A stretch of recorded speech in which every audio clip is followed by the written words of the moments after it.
রাসূলুল্লাহ সাল্লাল্লাহু আলাইহি ওয়াসাল্লাম আপনাকে আমাকে জানিয়ে দিয়েছেন যে রমজান মাসের এমন একটি রাত রয়েছে, লিল্লাহি ফীহি লাইলাতুন খায়রুম মিন আলফি শাহর, যেটা হাজার মাসের চাইতে উত্তম। মান হুরিমা খায়রাহা, যে ব্যক্তি এই মাসের কল্যাণ থেকে, যে ব্যক্তি এই রাতের কল্যাণ থেকে বঞ্চিত হয়, ওই ব্যক্তি বঞ্চিতই হয়। ফাকাত হুরিমাহা। ইবনে মাজার বর্ণনা আসছে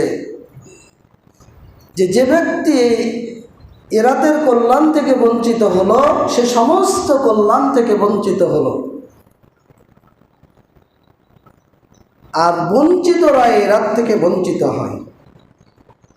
বঞ্চিত মানে যারা রবের ক্ষমা পেতে চায় না, যারা রবের রহমত পেতে চায় না, যারা রবের সন্তুষ্টি পেতে চায় না, যারা রবের জান্নাত পেতে চায় না, যারা জাহান্নাম থেকে মুক্তি পেতে চায় না, মূলত তারাই বঞ্চিত হয়।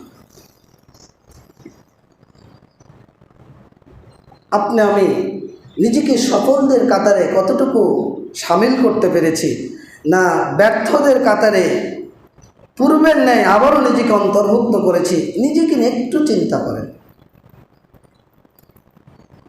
এই জন্য রাসূলুল্লাহ সাল্লাল্লাহু আলাইহি সাল্লাম শেষ দশকে যতটা প্রচেষ্টা করতেন, মা লা ইস্তাহিদু ফি গায়রিহা, অন্য কোনো সময় তিনি এতটা প্রচেষ্টা করতেন না।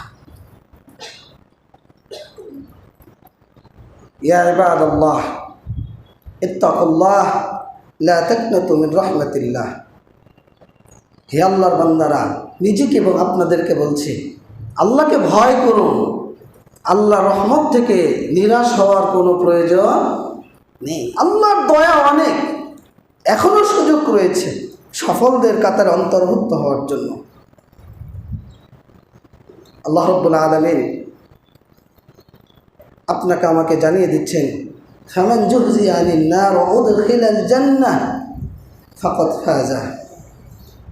যাকে জাহান্নাম থেকে বাঁচানো হলো এবং জান্নাতীদের অন্তর্ভুক্ত করা হলো, জান্নাতীদের কাতারে শামিল করা হলো, ফাকাদ ফাজা, ওই ব্যক্তি সফল, ওই ব্যক্তি সফল, ওই ব্যক্তি সফল।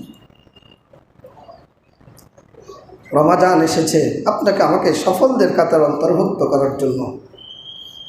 এই জন্য রাসূল সাল্লাল্লাহু আলাইহি সাল্লাম এই মাসে যতটা প্রচেষ্টা করতেন, তিনি নিজেকে প্রস্তুত করতেন। তিনি রাত জাগতেন, আহয়া লাইলাহু আইকাযা আহলাহু, নিজে জাগতেন, পরিবারকে জাগাতেন। তিনি যতটা প্রচেষ্টা করতেন, অন্য কোনো সময় অত প্রচেষ্টা তিনি করতেন না।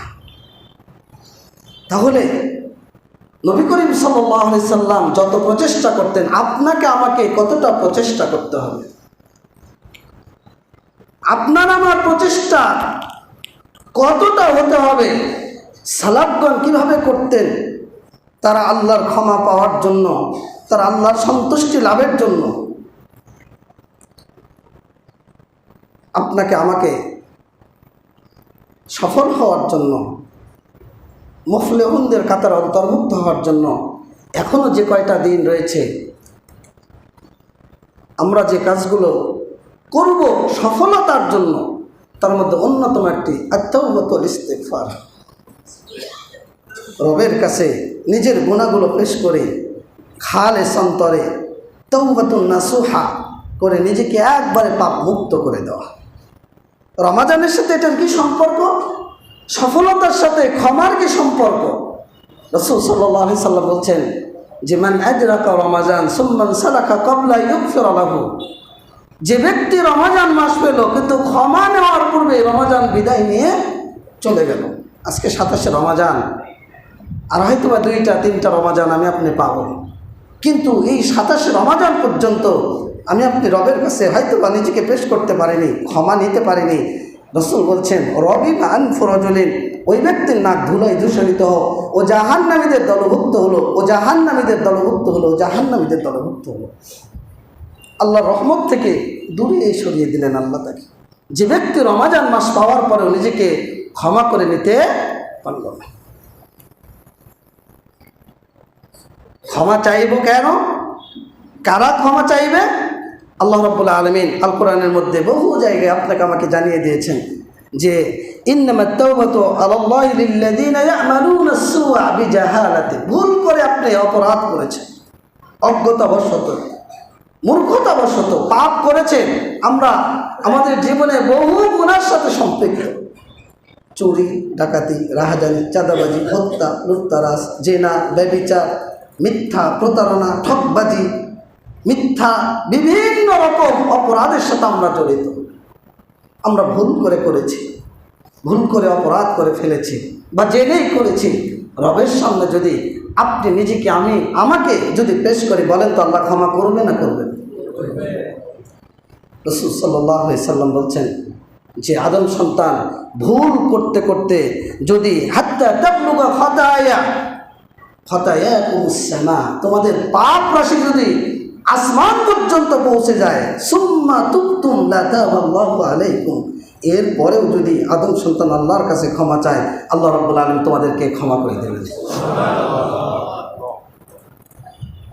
এজন্য আল্লাহ রাব্বুল আলামিন আপনাকে আমাকে রাতের অপরাধীদের জন্য দিনের বেলা তার হাতকে প্রসারিত করে দেন, দিনের অপরাধীদের জন্য রাতের বেলা তার হাতকে প্রসারিত করে দেন।